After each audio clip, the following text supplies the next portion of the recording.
So good evening. My name is Phil Bluestein, and I'm one of the organizers of the WTM, or Wellness Through Mindfulness.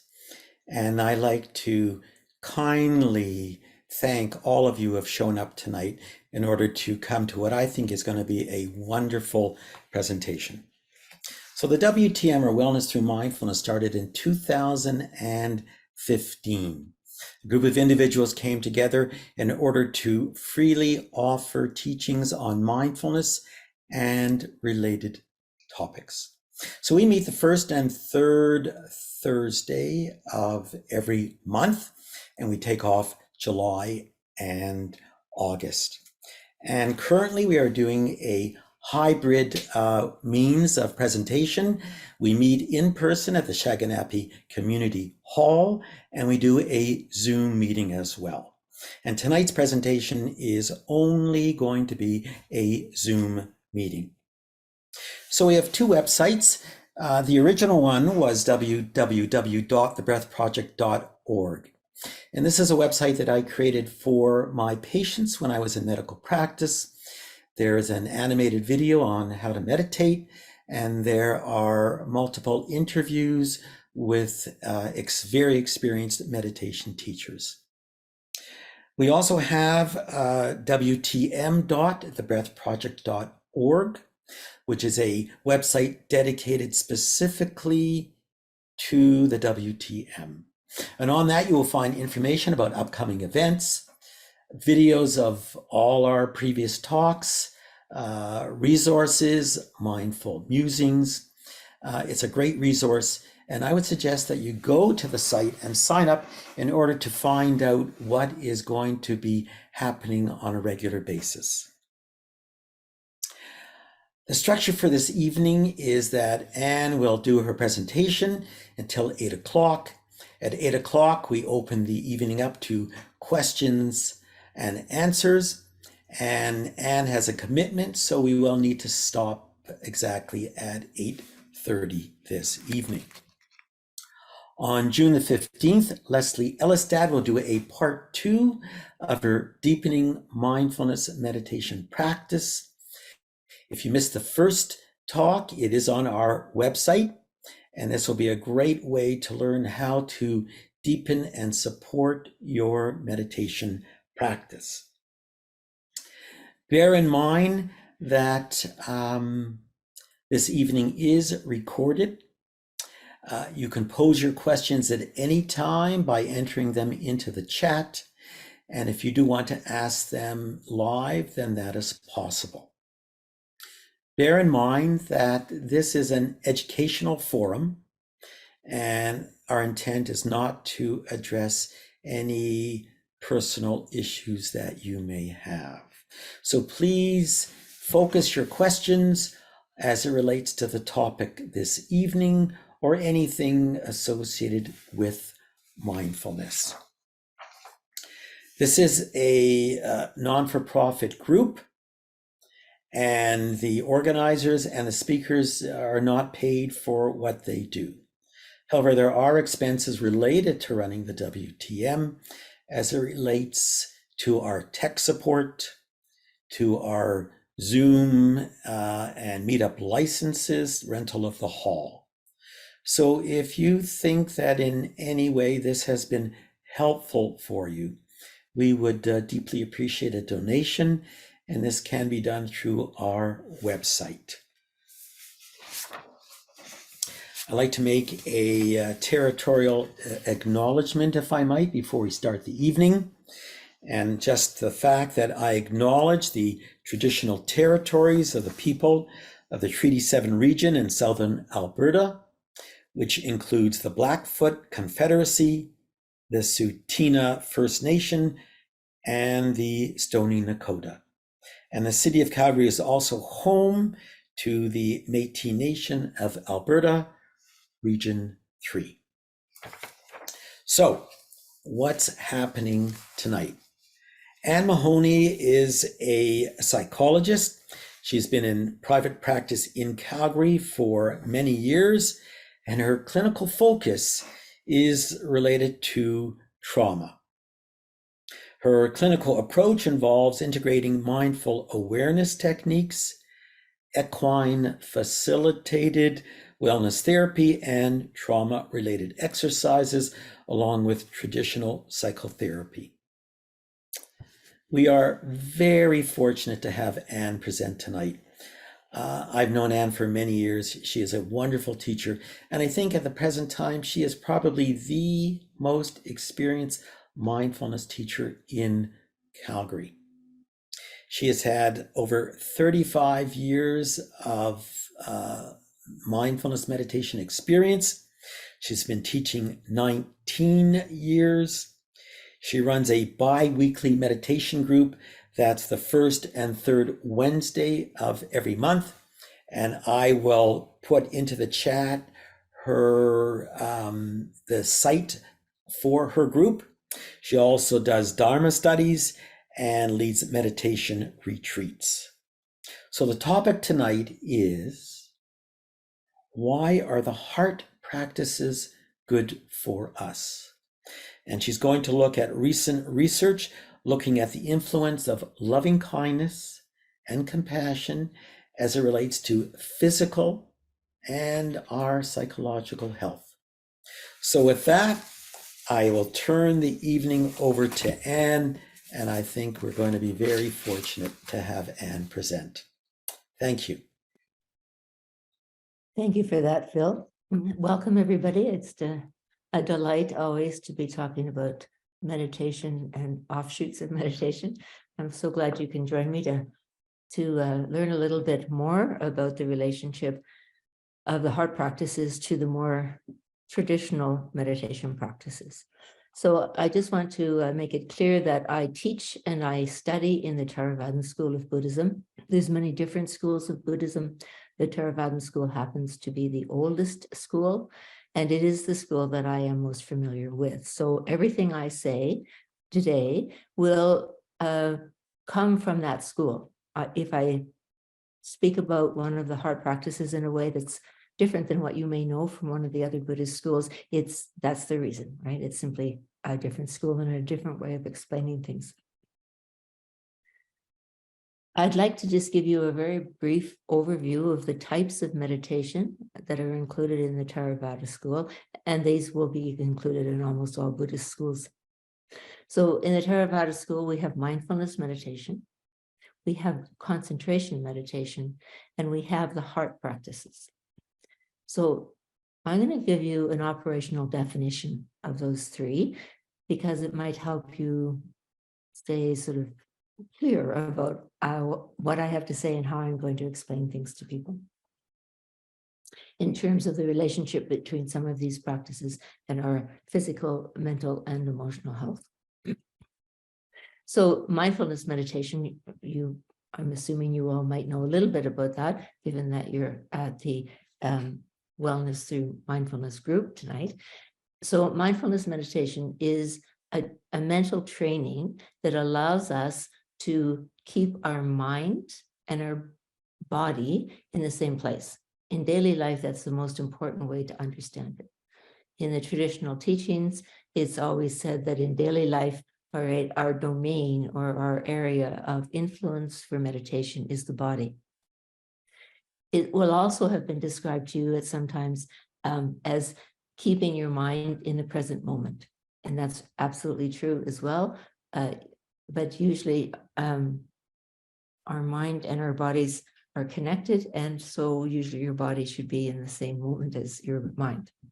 So just an example would be, as you listen to me, all right, there may be some background noise. There may be some traffic noise or something, some good odors coming from your kitchen, something that might pull your attention away from what I'm saying. So when you're practicing mindfulness, your mind would move to that sense input, note what it was, and then come back to the present moment, which is you hopefully sitting comfortably, listening to this talk, right? So the mind is always making fine adjustments. That's important to understand, because concentration meditation is when we anchor our mind on a particular input. It could be a sound, it could be a thought, it could be a collection of thoughts, and we try to ignore everything else. We're not actively moving the mind over to some other sense input, acknowledging it and coming back. We're trying to block it out. We're trying to ignore it. That's concentration meditation. Now, in both of these techniques in the Theravada school, it's very common, but not required, that we start with paying attention to our breath. The breath is the anchor both in mindfulness. So I'm talking to you, you're listening to me, and if you get distracted, when you come back to the present moment, you'll come back to your breath. It always sounds ridiculous when I say this out loud, but it's true that you can only breathe in the present moment. So obviously that's by paying attention to your breathing, you're back in your body and in the present moment. In concentration meditation, we could also take the breath as the anchor, but when we just don't let the distractions become anything other, oh, that's a distraction, quick, get back to the breath. In the heart practices, what we're doing is concentration meditation on a specific heart quality. And the heart practices are considered to be practices that help balance the rigidity of the other meditations with an open, soft, tender, loving heart space. The heart practices are often considered to be one wing, right, of the meditation practice, while concentration and or mindfulness would be the other wing.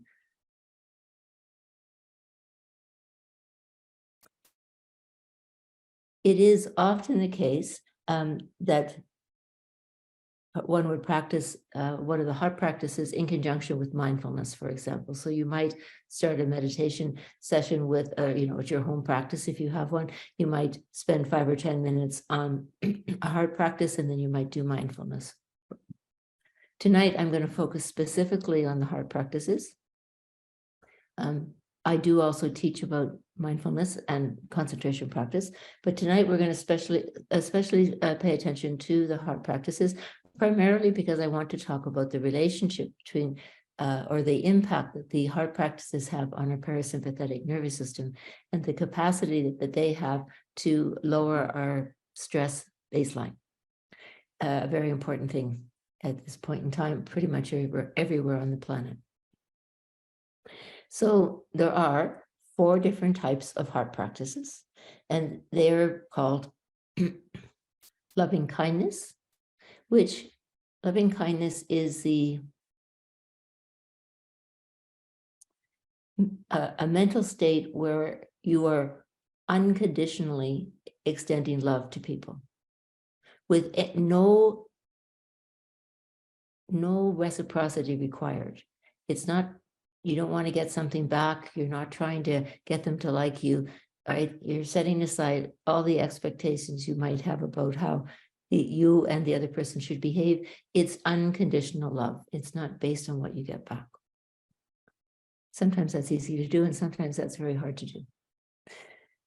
The second Brahma Vihara is compassion, and that is it's basically sending loving kindness to people who you know are struggling, people who are physically ill, all right, or overly stressed, people who are dying, all the people that you may know or heard of that have been impacted by the wildfires in this province and various other places in Canada, etc. The difference between compassion in a spiritual sense and compassion in a secular sense is that in a spiritual sense, compassion is a heart quality. It's an attitude of mind. It's not necessarily tied to a behavior, right, of help. It's not that we wouldn't do that. Of course we would if it was an option. But what's most important is to be able to cultivate the mind state. The third Brahma Vihara is joy.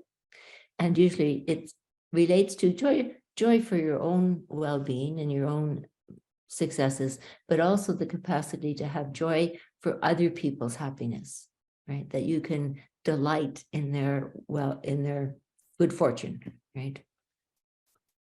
And the fourth of the Brahma Viharas is equanimity. And this kind of equanimity is really a quality of even-mindedness. It is a mental state where our mind is not disturbed. So we're not reactive to what's happening in the environment. We're not reactive to thoughts that we might have. We respond appropriately. We're not numbed out, right? We're totally capable of responding appropriately, but we're not reactive. That reactivity is something that becomes very prevalent and very intense when our stress levels are high and are overly high for a long period of time, right? We become highly reactive. A very ordinary example that we probably have all experienced is, you hear a sound you weren't expecting to hear, and you can feel yourself kind of startled, all right? That's your nervous system, right, being reactive to a sense input. So these 4 heart qualities are called the Brahma Viharas. That's a Pali term. Pali is the language that the Theravadan scriptures are written in, and it's a dead language outside of the Theravadan school. And Brahma Viharas means heavenly abodes or divine abodes. And certainly the teachings of the last Buddha say that these 4 qualities of mind are the only 4 qualities that are worth having. In North America, we think of loving kindness, compassion, appreciative joy, and equanimity as emotions. Excuse me. And so you may often hear someone say they're the only 4 emotions that the Buddha recommended that we have. That's a very nice aspiration, but not likely to be all that easy to accomplish in the near future. However, the practice of any of the Brahma Viharas, all right, really does have a positive impact on your nervous system, on your autonomic nervous system. And that influence is to calm the nervous system down so that you're less reactive, so that you're less anxious, less angry, less flustered, all right, by the uncertainty in the environment, of which there's a great deal these days, less impacted by either the isolation you may have experienced during the pandemic, or just the transition into re-entering in a social way in our environment. That's not always easy for people, particularly people who found the isolation okay, right? Sometimes that re-entry is really difficult. Other people suffered terribly during the isolation because it didn't fit their personality, and they were happy just to leap back in, right, to a social life. So 2 ends of that continuum, but both of those ends have very specific stress associated with them.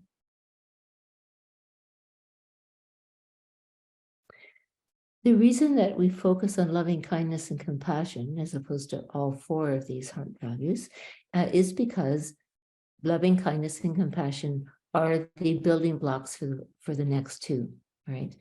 Without a strong understanding and a practice of loving kindness and compassion, right, it's hard to move on to joy and equanimity. So tonight, what I will be doing in a few minutes is I will be doing a guided loving kindness meditation that includes both loving kindness, which is called metta, M-E-T-T-A, in Pali.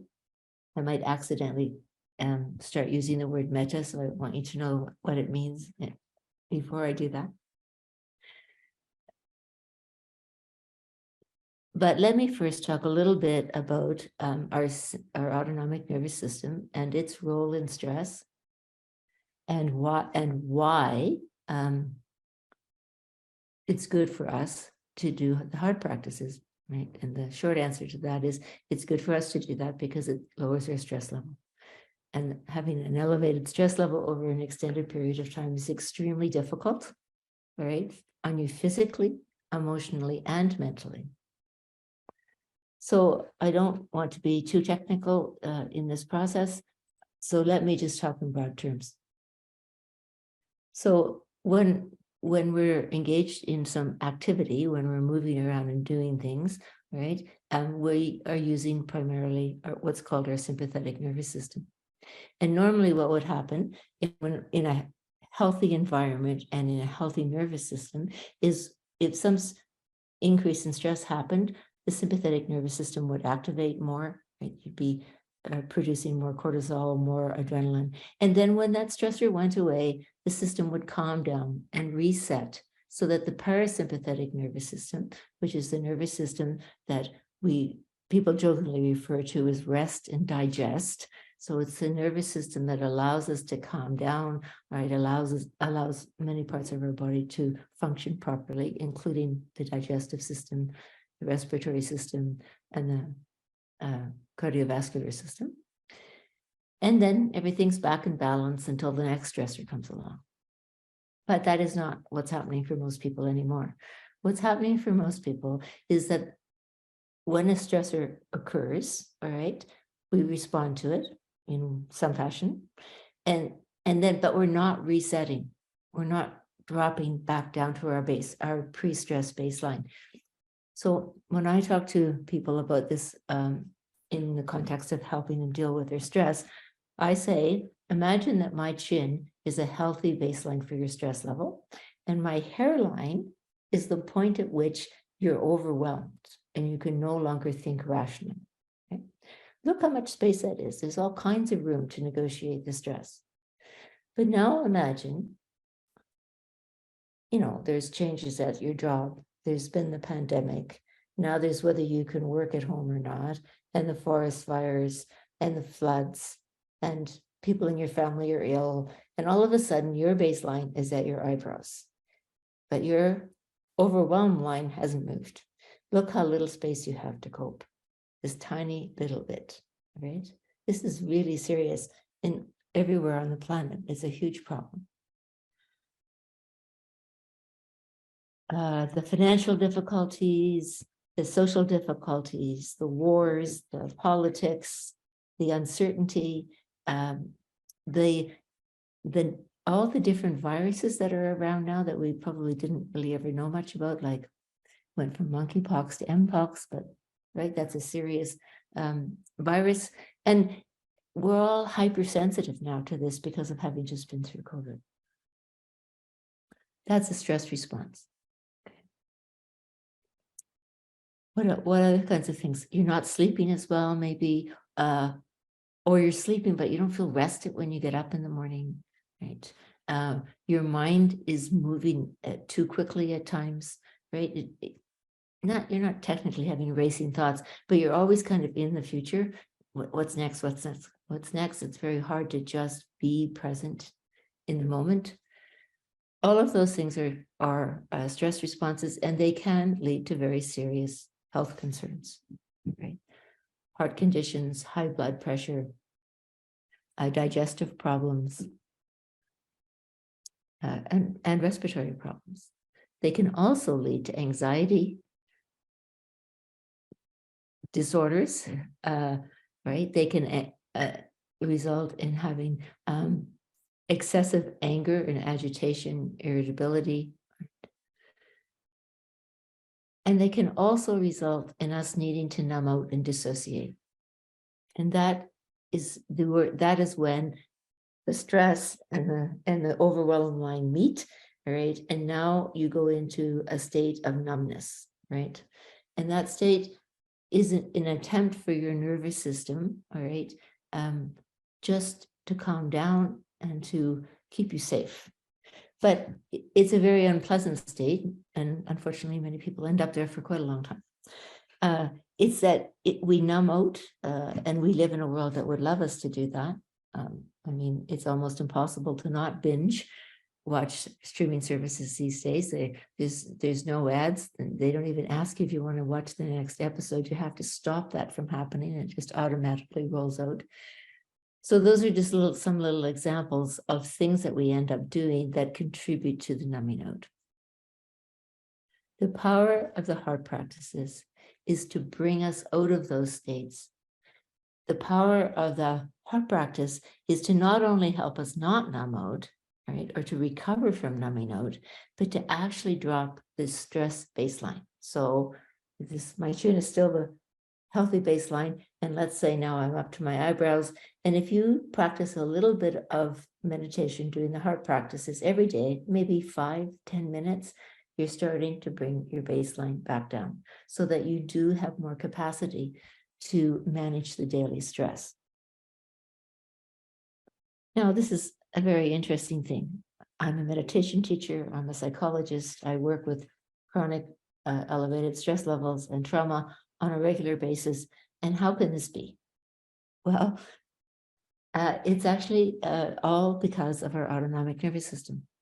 What the heart practices do as a meditation practice is they help to engage a part of our parasympathetic nervous system that allows us to feel calm. It makes it easier for us to connect with other people, all right? It's easier to laugh and have joy and enjoy life, right? It also does some really important things in terms of our body, right? It increases our ability to have healthy digestion. It increases the motility in your gastrointestinal system, and it increases your resistance to infection. Sounds pretty good, hey? And it also decreases our tendency to be defensive. When we're highly stressed, we hear neutral comments as an attack. This is just what our nervous system does. We obviously don't have any control over our autonomic nervous system.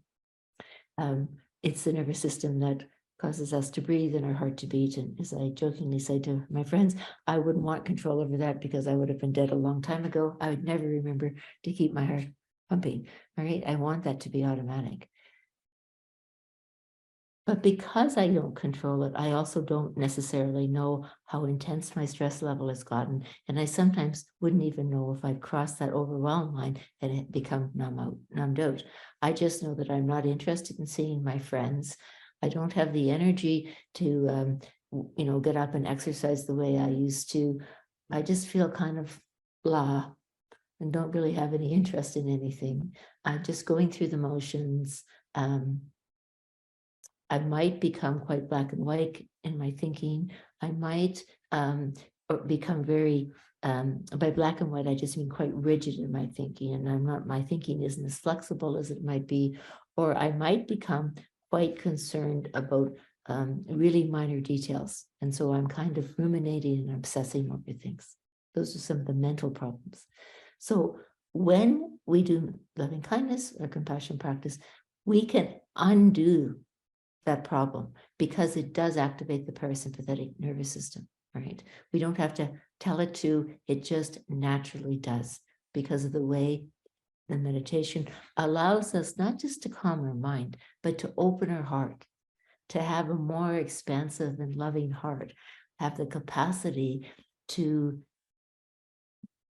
hold more positivity in our heart. So those are my arguments for why it's good for us to practice loving kindness and or compassion meditation. And so now what I would like to do is I would like to take you through a guided loving kindness and compassion meditation. And then after that, you'll have a chance to ask any questions that you would like to ask about anything I've said or about why the meditation goes the way it goes.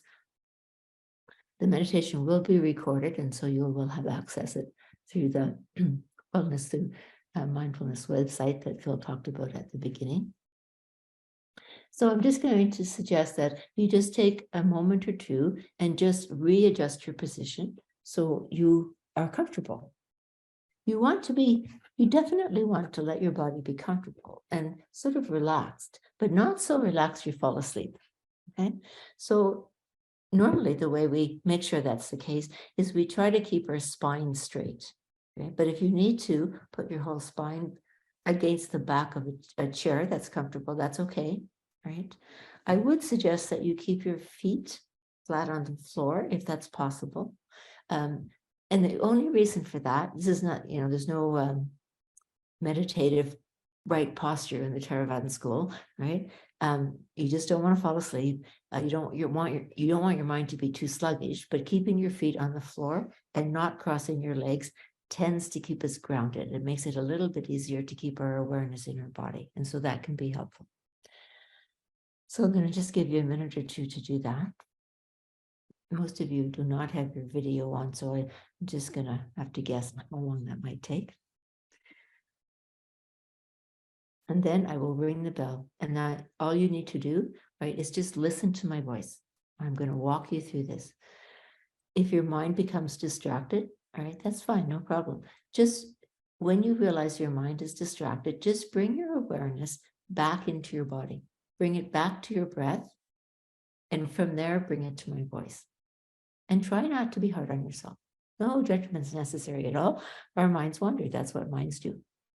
And all meditation techniques are an attempt, and they work. So I shouldn't say they're just an attempt. They are a process, all right, that helps us train our minds. So our minds don't want to go off thinking about things we don't want them to be thinking about. And that in turn gives us a sense of mastery over our minds. The minds are tools that we work with, as opposed to the masters that lug us all over the place, all right, and not necessarily leaving us in good humor.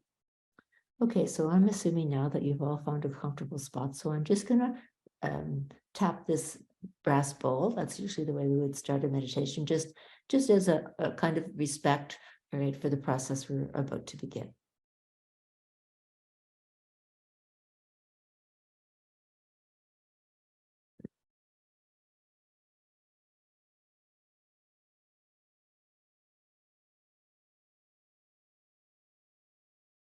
So to begin, please bring your attention into your body, and specifically into your heart center, which is the area in the middle of your chest. Sometimes we call this the spiritual heart, or you may have recently heard the term the energetic heart, but it is this area in the middle of your chest. And just try to be aware of whatever feelings or sensations are present there. No judgments, no criticism, no evaluations, no analysis. Just awareness. Is the chest tight? Is it relaxed? Is it peaceful, very sad or angry? Just know what's there.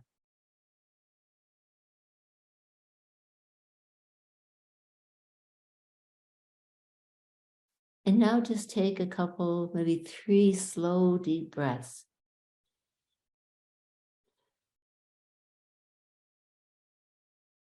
And as much as you can, just let your body relax even more.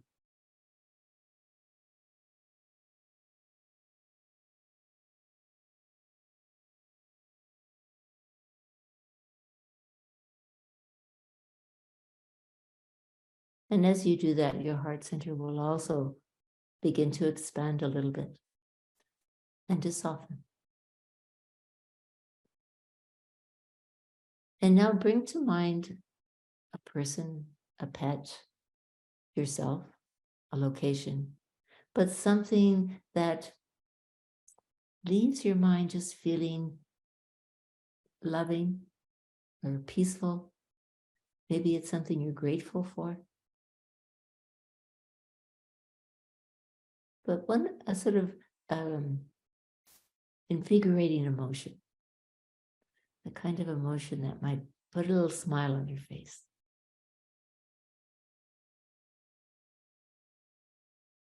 And let that fill your heart center.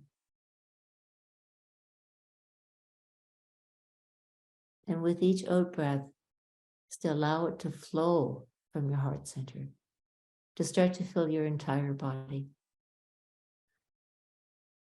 So that invigorating, pleasant feeling flows from your heart center all the way down to the tips of your toes.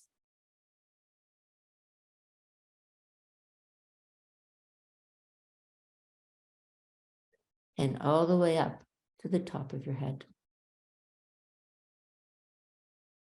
So that your entire body and mind start to become infused with this pleasant, invigorating, happy kind of feeling.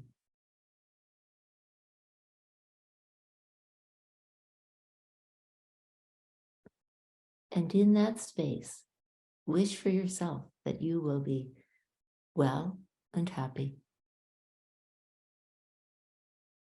that you will be peaceful and content. And as much as you can, just allow the feeling of those words to penetrate you.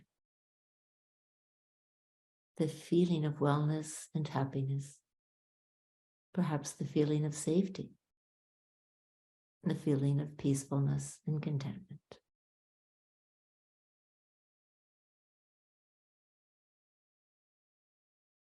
And allow those feelings to radiate from your heart center to fill your entire being, all the way down to the tips of your toes, all the way up to the top of your head. And now on the next out breath, just imagine that this field of love and acceptance, peacefulness and contentment expands just outside your body so that you're resting in a bubble of loving acceptance, peacefulness and contentment.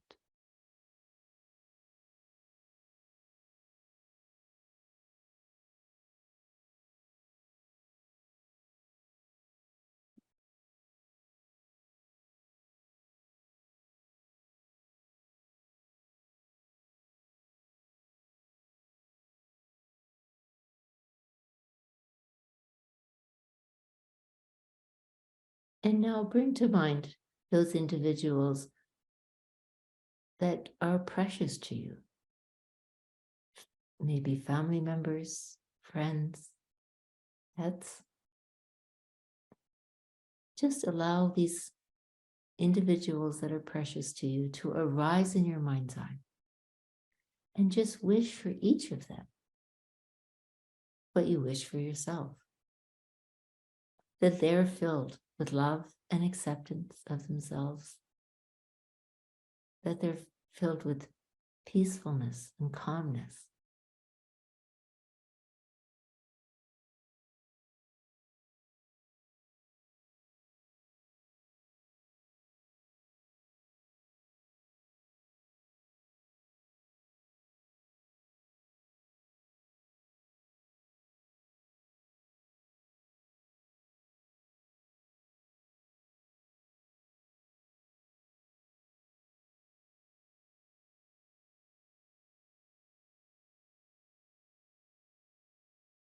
And now, whatever individuals that you saw in your mind's eye, as well as all the other individuals that are precious to you, just welcome them into your heart center and share with them your loving acceptance, your peacefulness and contentment.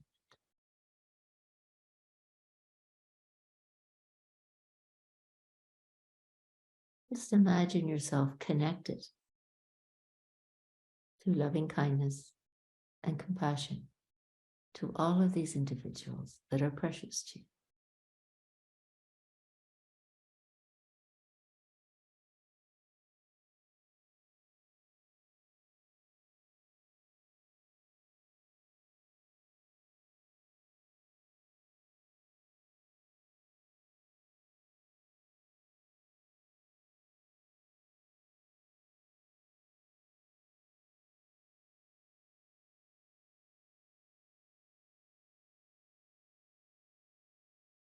And if you need to, just bring your awareness back to your own heart center and just anchor there that sense of loving acceptance, peacefulness, and contentment.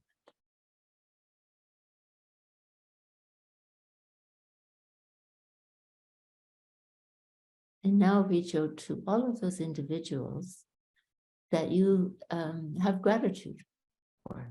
They may be people who told you about this talk tonight. They may be friends that you meditate with or do yoga with, but just people who have helped you, all right, directly or indirectly, sort of to develop an interest in meditation. And as well as the people who help you find the time to meditate or the location for when these meetings are live. And allow these people to arise in your mind's eye.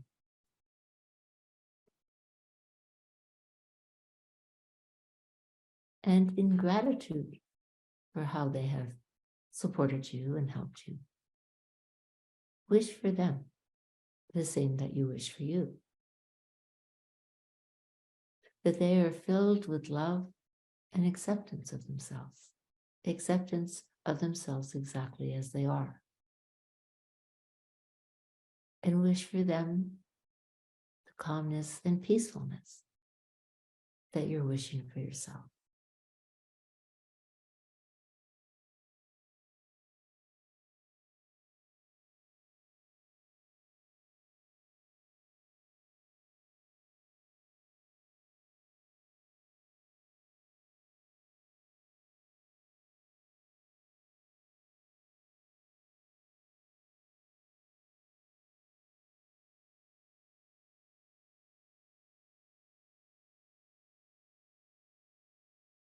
Again, just allow these individuals to arise in the mind's eye. Don't force it. Just allow your mind to be relaxed, and whoever arises in your mind arises in your mind. And welcome these individuals into your heart center. And as you do that, feel your heart center begin to expand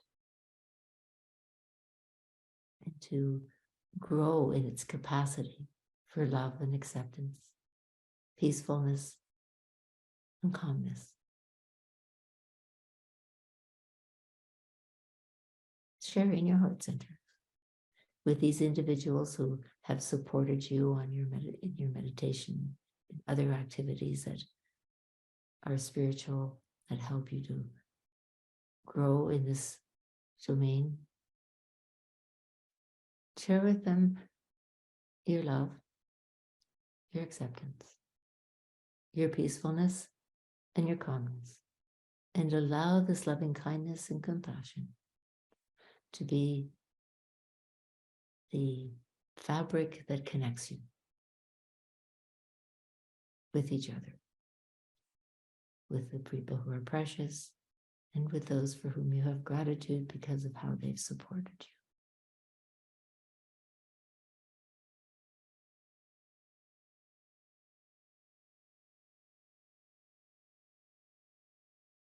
And again, if you need to, bring your awareness back to your heart center and just anchor the loving kindness and compassion before we journey farther afield.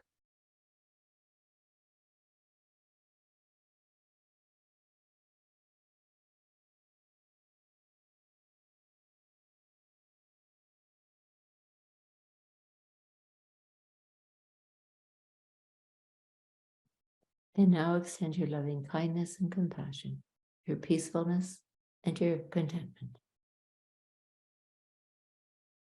to all the individuals that you have neutral feelings about. These will be people that you don't even know, but they're also the people that we see in our daily life, but who we have little connection to, right? They don't make much impact on us. So just allowing a selection of these individuals to arise in your mind's eye. Perhaps individuals that you saw today in the course of your workday, or when you were buying groceries or on the transit, on the LRT. Just allow a selection of these individuals to arise in your mind's eye. And extend to them your love and your acceptance, your peacefulness and your contentment.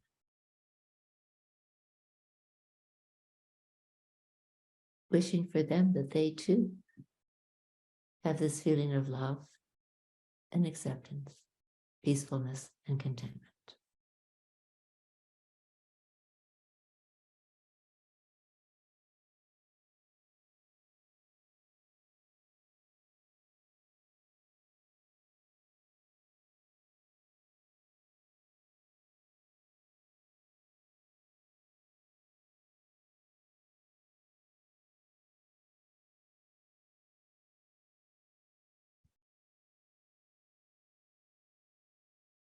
And now begin to welcome each of these individuals that arose in your mind, these individuals that you have sort of neutral feelings toward.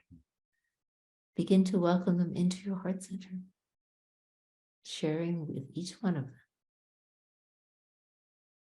your love and your acceptance, your peacefulness and your contentment.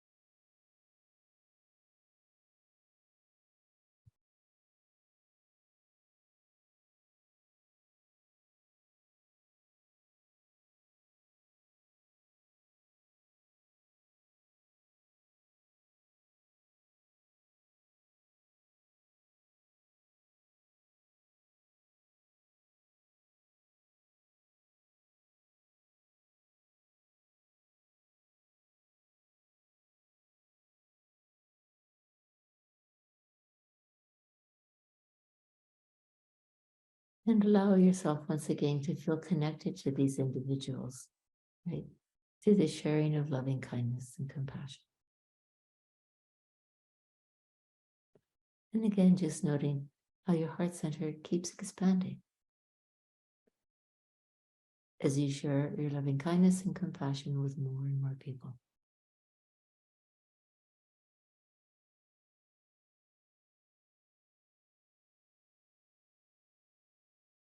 And so again, let's go back to your individual heart centers. And once again, just be aware of anchoring the loving kindness and the compassion, the peacefulness and the contentment in your heart center.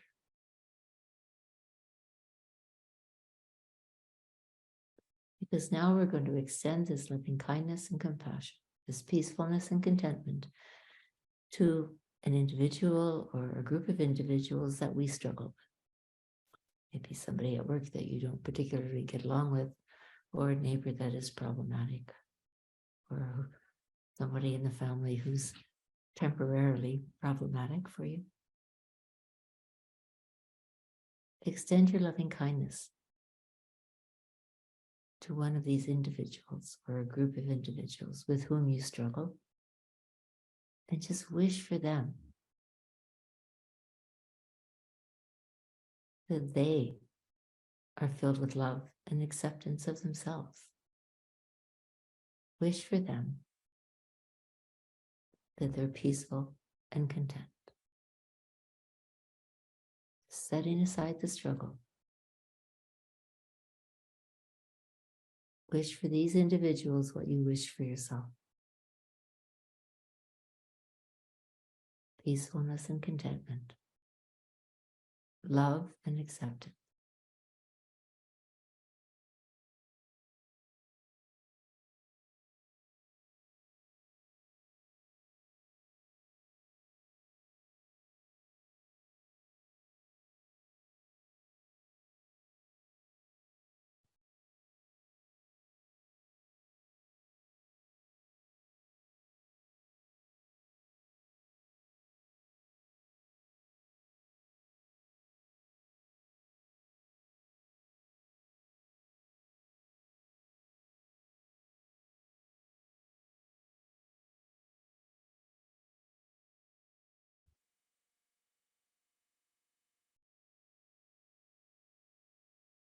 And now welcome these individuals into your heart center, sharing with them your love and compassion.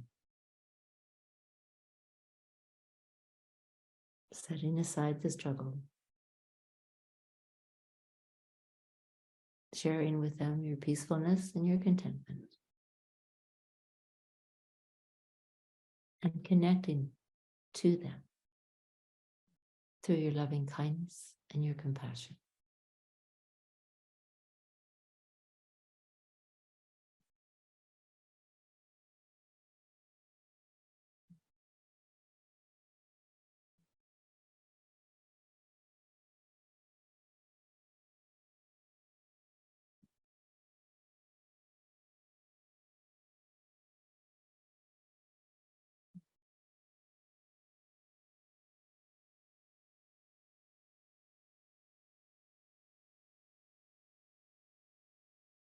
And one more time, come back to your heart center. Just anchoring your loving kindness and your compassion, your ease, your peacefulness and contentment. Grounding yourself back in your own heart center.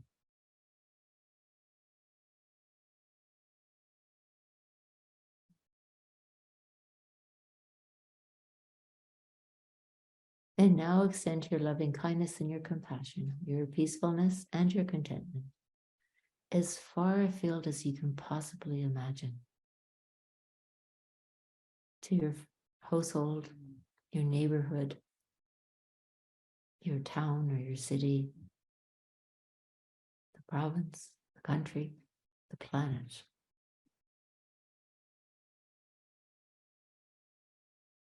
The galaxy, the universe, and beyond, as far afield as you can imagine.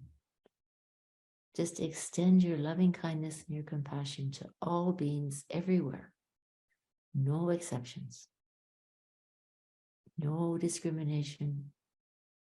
No favorites. No enemies. Just allow your loving kindness and your compassion to radiate from you in all directions, or as far afield as you're capable of. Wishing for all beings everywhere, in all realms of existence, loving kindness, acceptance, compassion, peacefulness, and contentment.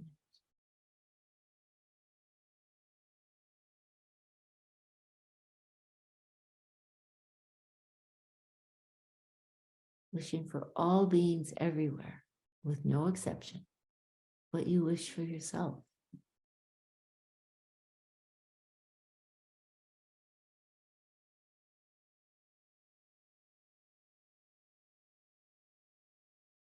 And welcoming all beings, with no exceptions. Welcome all beings into your heart center. Just allowing your heart center to expand and expand, to just accommodate everyone and share with them, connect with them through your loving kindness, your compassion, your acceptance of them as they are, your acceptance of yourself as you are, your peacefulness and your contentment.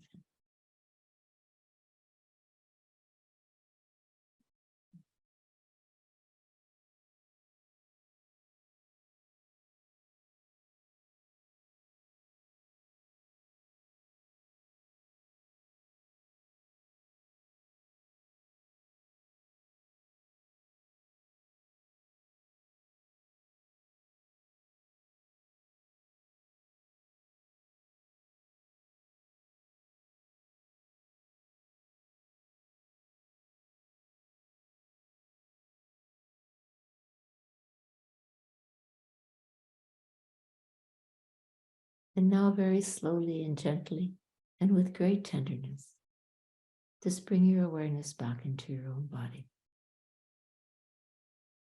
Just take a nice deep breath. Let it out slowly but completely.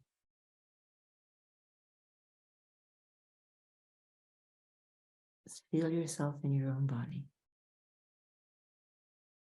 And now really anchor this unconditional love and acceptance into your heart center. Anchor the peacefulness and the contentment into your heart center. And just know that they are always there.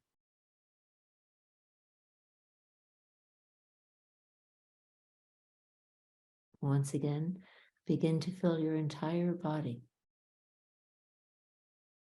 with love and acceptance, peacefulness and contentment, just radiating from your heart center, radiating down to the tips of your toes and up to the crown of your head, filling yourself and surrounding yourself with love and acceptance, peacefulness and contentment.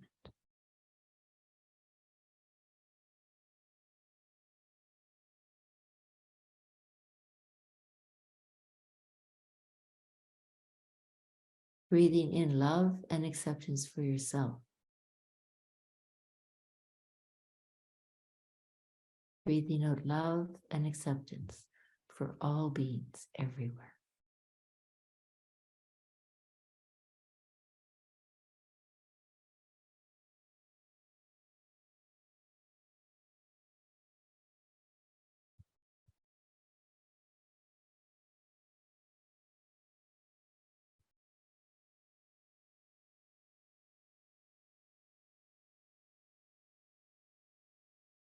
Breathing in peace for yourself.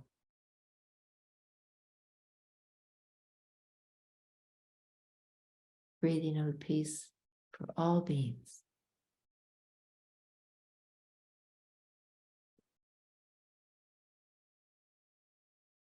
An inner sense of peacefulness where everything is still and calm.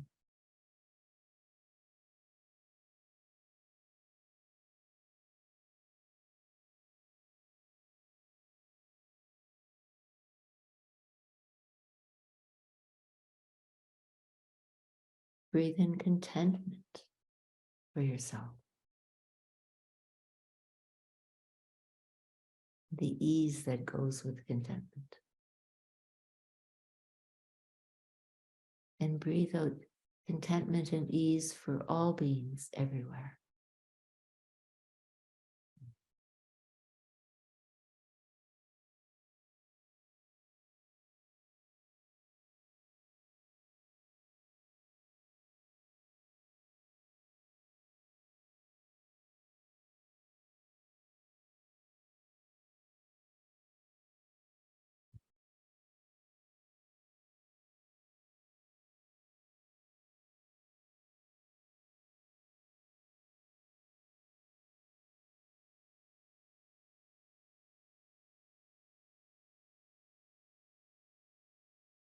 May all beings everywhere be filled with loving kindness and compassion. May we all accept ourselves and each other exactly as we are. And may everyone be filled with peacefulness and contentment.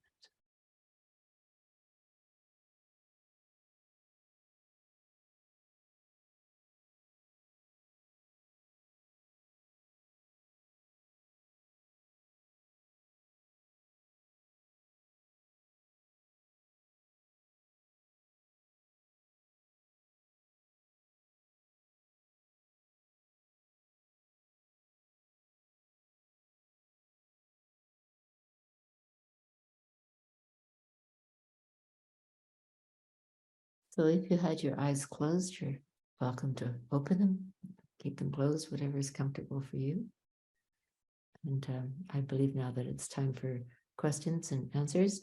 I would very much appreciate people turning their videos on if they're going to ask me a question. So I can see you when I try to answer the question.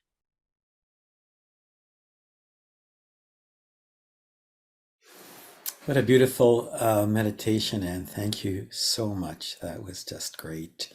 So I would invite everybody, if you have a question for Anne, this is a wonderful opportunity to have an expert on loving kindness and mindfulness. So please enter your question into the chat, or you can just raise your hand in the chat or indicate that you want to ask the question live. So, Anne, while we're waiting for a question to arise, the main difficulty I find in the practice, or what people might find in the practice, is extending compassion to myself. Because I think many people say, I'm not worthy, I'm wounded, I'm injured, I'm not good enough. I can't imagine extending kindness to myself. And then the other big group is, well, I'm angry at Joe. Did you see what he did to me? Loving kindness? I only wish him the worst that I could imagine. So I wish you could address how we deal with the difficulty in expressing metta for those two groups. And you say, set aside the struggle. And to me, again, that sounds maybe difficult for people to accept and actualize. I'm gripped by this anger. How do I put it aside? Let me address those. I mean, they are in some ways these two categories, self and the enemy, or the person I'm angry at, are really the same thing. But let me just for now address them as separate things. It's very common in the West that people have trouble sending loving kindness or compassion to themselves. You're right. I agree with you completely that that's a problem. I started with the self because that's the traditional way to do it. This doesn't seem to be a problem in Asia, but it's certainly a problem in North America. So what I do in my ongoing classes and, meditation groups and courses and things is we start with the easiest person. So that might be your dog or your goldfish, right? Or your grandmother, or some picture of some beautiful place or somebody else's pet, right? But wherever it's easiest to start to fill your heart with loving kindness, that's where you start. And then slowly, once you can do that, then you would go from that, what we're just going to call the easy being, the easy person, and then go to yourself, right? And when that's going to be still really hard, you go back to the easy person. And you keep moving back and forth just between those two categories. I didn't talk at all tonight about the different levels of loving kindness. So first there are the phrases, may I be well, may I be happy.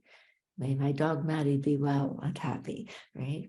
May my grandchild be well and happy, right? May that duck in the pond across the street be well and happy. Whoever is easy, that's fine. After a while, what will happen is we start to feel a sensation in our bodies. There's a physical sensation associated with these mind states. And once we can feel that physical sensation, we don't need the words anymore. We just want to sit in the sensation. Once we can do that, the categories aren't important. And so they're just trying to sit in the feel of unconditional love and compassion. Right? It's a very soft, tender feeling.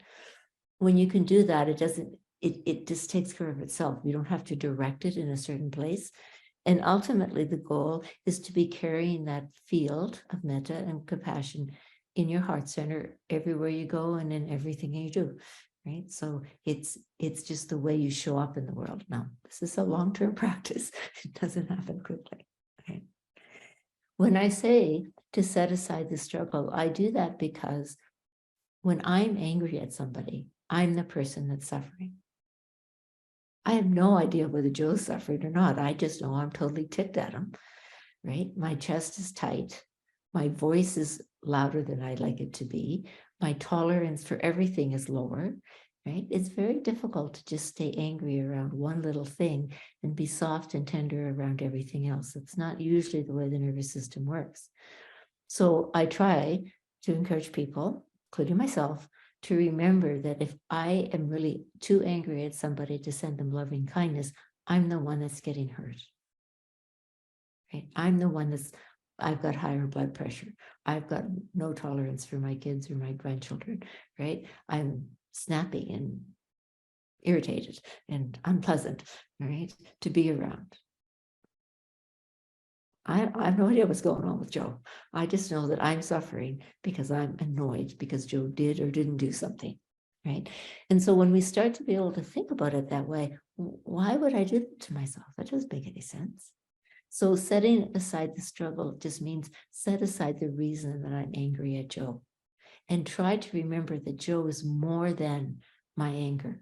He's a person that makes mistakes, right? That did something really silly or really foolish or really hurtful, right? But he's more than just that. He's somebody stuck with his own stress. And so if I can start to separate the thing I'm angry about from the person I'm angry at, it gets easier to have compassion. You may not, loving kindness might be a bit harder, but you can have compassion, right? The other thing that I do that is I find very helpful. We all know what it's like to be angry. We have all been angry and said something that we wish we hadn't said, right? So if I can use my mindfulness to remember how awful that feels inside of me when I realize that I've just done something that wasn't okay by my own personal standards, it gets easier to realize that Joe, good old magical Joe, is also suffering, right? That he's done something that's not okay. Totally, we're not saying that inappropriate behavior is okay. We're not saying that, but we are trying to separate the behavior from the individual who engages in the behavior. I hope that clarifies it a bit.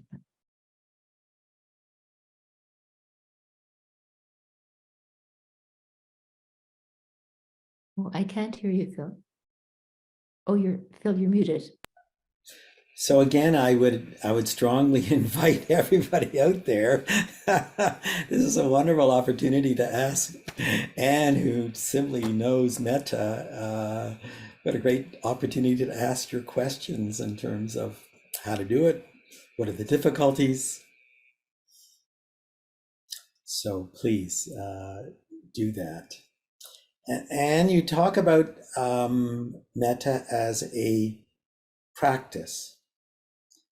And so how would you suggest people bring this into their life as a formal and as an informal practice to cultivate it? If people are new to meditation in general, then I would suggest that maybe 5 minutes a day, right? You just do loving kindness practice. So maybe you would listen to a guided loving kindness. If you like the one I did tonight, then you know where you have access to that. I see that Phil has put the website, my website, bringing awareness to life.ca, in the chat. And on that website, under podcasts, there will be a number of guided loving kindness meditations. So you're more than welcome just to listen to them, right? All you have to do is Google a guided loving kindness meditation, and you'll be inundated with all the options from teachers all over North America for sure. So those ones will mostly be done in English. So just listen to one, listen to part of one, right? But you do need to do this on a regular basis. It's far better to spend 5 minutes a day, right? Let's say 6 days a week, than to spend half an hour once a week. You're not going to make you're not going to see the benefits of doing loving kindness meditation if you sit for half an hour once a week. You will see it if you do it 5 minutes every day, 5 minutes, 6 days a week. So that's the first thing. That's the formal part. But then you start to find places where you can just in your mind be sending loving kindness. One of the things that I used to do, I don't do it as much anymore because I don't drive on long drives so much anymore, but I used to, when I was on the highway, every car that was coming in the opposite direction, I would say one loving kindness phrase to that car. So whoever was in that car, may you be well. Next car, may you be happy. Third car, may you be peaceful. Right? Fourth car, may you accept yourselves exactly the way you are, and then just start over again, right? No, if you're coming back to Calgary from Banff on a long weekend, you're going to be exhausted because there's so many cars, okay? But, you just make it a game, so to speak, right? And what you're doing when you're doing that is you are training your mind to think, all right, that way. You're training your mind to have the lens or the quality of loving kindness. So it becomes, over time, the filter through which you see the world. So that when people do things that are inappropriate, you see it as, wow, they really must be suffering a lot inside for them to have behaved so badly, as opposed to what the that bleep person do, right? So it really does start to allow us not to be angry. I see something here. What if you are reminded of the people you dislike when you are trying to extend loving kindness to people you like, and that brings emotions that disrupts meditation? This is very common, all right? Very, very common, and it feels awful when it's happening to you for sure. And what I would do is I just stop doing the metta and I send loving kindness to myself. Right? May I hold this, may I hold my dislike or my anger or my fear or my sadness, whatever the emotion is, may I hold that emotional feeling with kindness. May I be kind to myself even when I'm upset at this person. Right? May I treat myself well even though I'm angry at this person. So that you're not pushing away the dislike or the annoyance or whatever that negative emotion is, but you're also not fueling it. You're not holding it in a way that it's getting bigger. You're not letting your mind remind you of the 7,000 reasons why it's justified to be angry at Joe, right? You're just trying to hold whatever the emotion is, in my example, anger, with kindness for yourself, not for Joe, kindness for yourself. Right? So that you're actually playing back and forth between metta, loving kindness, and compassion, which in Pali is called karuna. So you move between loving kindness, and then if something comes up that's problematic, have some compassion for yourself. Then go back to the loving kindness for the people that are easier for you to send loving kindness to. The ultimate goal, and I have to be very honest about this, the ultimate goal is to be able to send loving kindness to everybody. But it doesn't matter how long that takes. It doesn't matter if it takes a year or it takes the rest of his lifetime, or in all Buddhist traditions, we would talk about future lifetimes. It doesn't matter how many lifetimes. It just matters that you're putting that effort in. You're not settling for just the people that are already in your heart. Just don't stop with them, because you're not going to get the health benefits that will be to your advantage if you stop with the people that are already in your heart. Okay, so that was a question in the chat. I do have a tendency to go on when you ask me a question. So. And we're running out of time, so this is your opportunity. Don't lose it. And the classic phrases for metta are, may you be, as I understand it, safe, healthy, happy, and have peace of mind. Can you talk about the capacity for people perhaps to make their own phrases up for a metta practice? And what would that, any guidance in terms of how they might choose the words or whatever? So you just need to keep, if you want to set your own phrases, that's excellent, actually, because we all relate to different words differently. And so you want words that resonate for you. You don't want to use the words that I use or Phil uses. If they don't resonate for you, they're not going to be helpful. So Sharon Salzberg has a wonderful book out about loving kindness, and in that, it's one of her early books, but she talks in there about how you pick your own phrases. So this is what I usually recommend. I give people phrases in a course or on a retreat, and they would typically be just 3 phrases. May I be well. May I be safe. May I be peaceful. Okay. And then let your intuition change those phrases. Just stick with those phrases, and you will find that your mind just changes them. It might, and I'm just going to make this up. So may I be well. May I be well and happy. May I be safe. May I be safe and courageous. May I be peaceful. May my mind be still and content. You will just intuitively know what to say. And when your intuition gives you the right phrase, go with it. All right. Your intuition won't be wrong. So it's going to take a little bit of practice to get the phrases just right for you. the more the phrases can help you feel the sensation of loving kindness, the better. That's why it's really important not to just stick with the words the teacher gives you or the author in the book gives you, right? You really, really want, right, to be able to connect to the words so that you start to get a felt sense in your body. Okay. All right. Well, I seem to have a couple of questions here, but I can't actually seem to read them all. So we have a question that says, how might we feel equanimity if we are unsatisfied with our current life situation? Well, you're not going to feel equanimity if you're unsatisfied with your current life situation. It's not possible. So equanimity is a quality of mind where the mind does not get disturbed, right? So, it's pretty hard to do, but it is pretty hard to do. So if I was unhappy with my job or any life circumstance, but I just completely accepted that for this moment, that's how life is. I could have equanimity then. But if I'm holding any kind of negative emotion about anything in my life, right, it's not possible to have equanimity.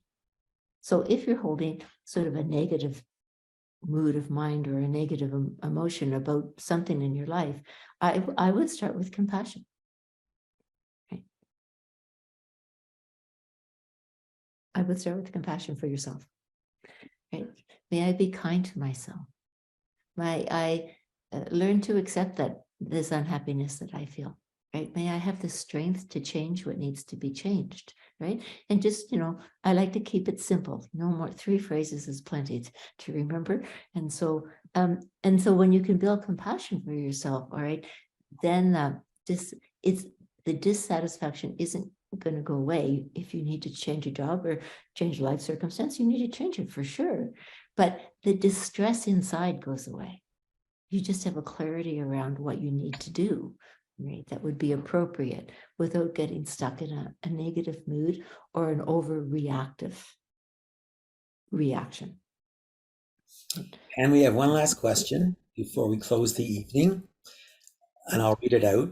Is compassion already infinite as a Dharma function of the universe? When we do the practice, we then take part with what is already happening, similar to a ship opening its sail on the ocean. My spiritual teacher says that compassion is love in action. It is the force that gets us out of the ego. And another teacher said that love is the fragrance of enlightenment. It's truth. Should we then observe the desire that creates the negative emotion?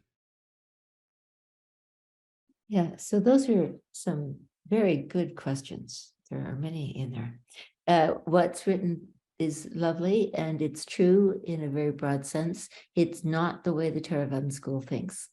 So in the Mahayana schools, our Buddha nature is already there and we just have to uncover it. In the Theravada school, there are a number of negative mind states that keep occurring and they need to be eradicated. And that's when we find our Buddha nature. So it's the Theravadins aren't saying it isn't already there, but we can't just pretend it's there. We really have to uproot the defilements. The defilements, I'm sorry, if this is more than you want to know, just turn your sound off or turn me off. Okay. But there's greed, hatred, and delusion. Delusion is the belief in a personal self. Greed is wanting everything I want and just getting it and not caring about other people. And hate is everything from mild irritation to full-blown violent rage. So we need to know those things. So yes, we should observe the desire, all right, and the greed and the aversion. And when we can do that, all right, when we can see those things, we should hold them with loving kindness. We should hold them tenderly. We shouldn't get upset ourselves and we shouldn't judge them, all right? These qualities of loving kindness, compassion, appreciative joy are the mind states of a mind that's completely removed from all the defilements, that has no negativity. Now, we can manage that for a second or two, but only somebody who's fully enlightened has that as a standard quality. So I'm trying to explain this sort of in the way that the Theravadins would work with it and in the way non-Theravadins would work with it, it will take you to the same place. Okay. Compassion is potentially love in action, but the action sometimes is just in our mind, right? The action to be kind in our mind, the action to develop the attitude of kindness, not necessarily the behavior of kindness. So, Anne, thank you. And I wondered if you could summarize the evening and perhaps give a few take-home points that people can go home with. Yep. I mean, tonight's been about the heart practices, and loving kindness is the place to start. All right. It is the other three Brahma Viharas will grow out of loving kindness quite naturally. You'll notice it most prominently with compassion. They are two sides of the same coin in many ways.